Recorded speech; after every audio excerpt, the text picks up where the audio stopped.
ఒక్కరైనా గుండె మీద చేవేసుకుని చెప్పమండి వైఎస్ఆర్ కాంగ్రెస్ సిపి నాయకులను. ఎప్పుడైనా మోడీ గారి గురించి ఇగో ఈ చట్టాల గురించి ఆమోద ముద్ర తెలియజేయడమే కాకుండా వాళ్ళు బల్లలు చరిచి ఆమోద ముద్ర చేసి ఏ ముఖంతో ముస్లింలను వాళ్ళు ఏమర్పాటు గురి చేస్తారు. ఖచ్చితంగా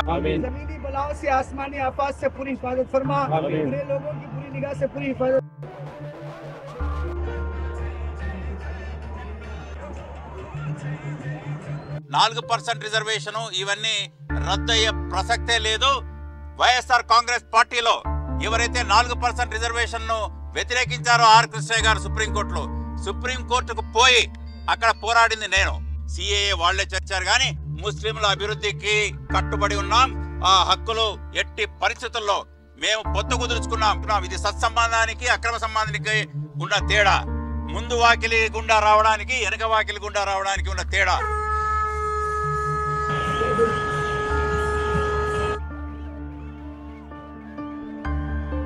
ర్యాలీ ఎప్పుడు జరగలేదు.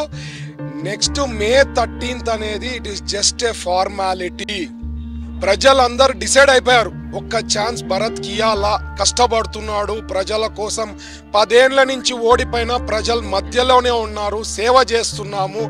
ఒక ఛాన్స్ ఇస్తే నేను ఇచ్చిన 6 గ్యారంటీలు 5 ఏళ్ళలో చేయబోతున్నా. మా 6 గ్యారంటీలు కాక భవిష్యత్ గ్యారంటీ ఇచ్చిన చంద్రబాబు గారు ఇచ్చిన 6 గ్యారంటీలు కూడా నెరవేరుస్తాము.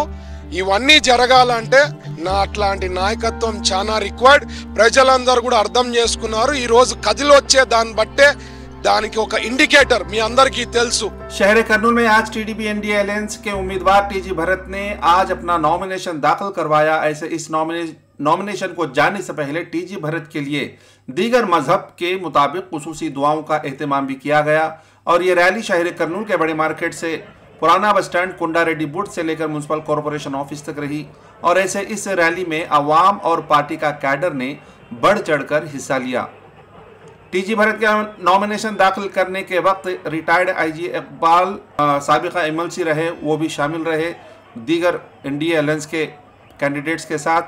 नॉमिनेशन के बाद रिटायर्ड आईजी इकबाल ने बताया कि कैसे वाईएसआरसीपी ने मुसलमानों के साथ धोखाधड़ी की है, पीठ पीछे मुसलमानों के बीजेपी को साथ देकर, और कहा कि सीएए, एनआरसी, एनपीआर और कई मुस्लिम्स के काले कानून को वाईएसआरसीपी के एमपी विजय साई रेड्डी और मिथुन रेड्डी और दीगर एमपीस ने बढ़ चढ़कर बीजेपी का साथ दिया। और अब जब रियासत आंध्र प्रदेश के फलाह व बहबूदी के लिए टीडीपी ने बीजेपी से अलायंस किया तो वो मुसलमानों को बहका रहे हैं कि टीडीपी को वोट देना बीजेपी को वोट देने के बराबर है। जबकि इकबाल ने खुलासा कर दिया है कि टीडीपी ने आगे से बीजेपी का साथ दिया और जबकि वाईएसआरसीपी पीछे से बीजेपी का साथ दे रही है। और इकबाल ने टीजी भरत को कर्नूल से टीडीपी और अलायंस पार्टी से टीजी भरत को जिताने की अपील की मुसलमान और अवाम से। बाद टीजी भरत ने मीडिया से बात करते हुए बताया कि कर्नूल असेंबली कॉन्स्टिट्यूशंसी की अवाम उन्हें उनका साथ दे रही है क्योंकि वाईएसआरसीपी की हुकूमत में अवाम ने बहुत कुछ देखा जो दोबारा नहीं देखना चाहती।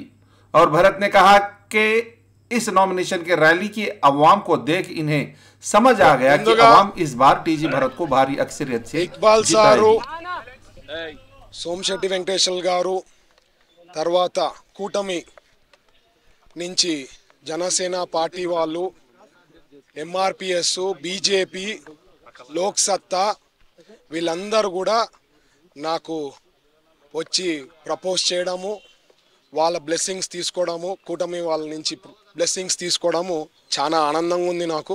ఈరోజు కర్నూలులో ఒక సునామీ, జన సునామీ వచ్చింది.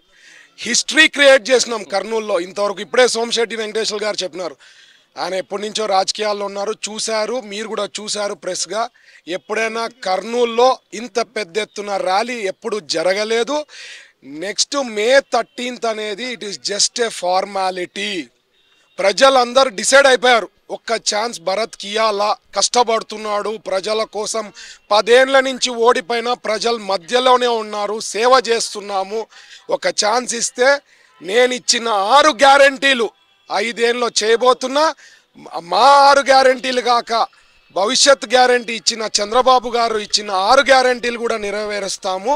ఇవన్నీ జరగాలంటే నా అట్లాంటి నాయకత్వం చాలా రిక్వైర్డ్. ప్రజలందరూ కూడా అర్థం చేసుకున్నారు. ఈరోజు కదిలొచ్చే దాన్ని బట్టే దానికి ఒక ఇండికేటర్ మీ అందరికీ తెలుసు. ఎవరైతే పాలిటిక్స్లో ఉండే వాళ్ళందరికీ క్లియర్ కట్గా తెలుసు. ఎప్పుడైతే ఇట్లా జన సునామీ వస్తుందో it is just a formality. May 13న జరిగే ఫార్మాలిటీ. తర్వాత జూన్ 3న రిజల్ట్స్ వస్తాయి. పెద్ద ఎత్తున అభివృద్ధి చేయబోతున్నాము. కూటమితో అందరితో తీసుకొని వాళ్ళ సహకారాలతో ఖచ్చితంగా ప్రజలు నా మీద వాళ్ళ ఆశీర్వాదం ఉంటుందని ఆశపడుతూ ఈ అవకాశం ఇచ్చిన ప్రతి ఒక్కరి కర్నూలు ప్రజలందరికీ కూడా ధన్యవాదాలు తెలుపుతున్నాను.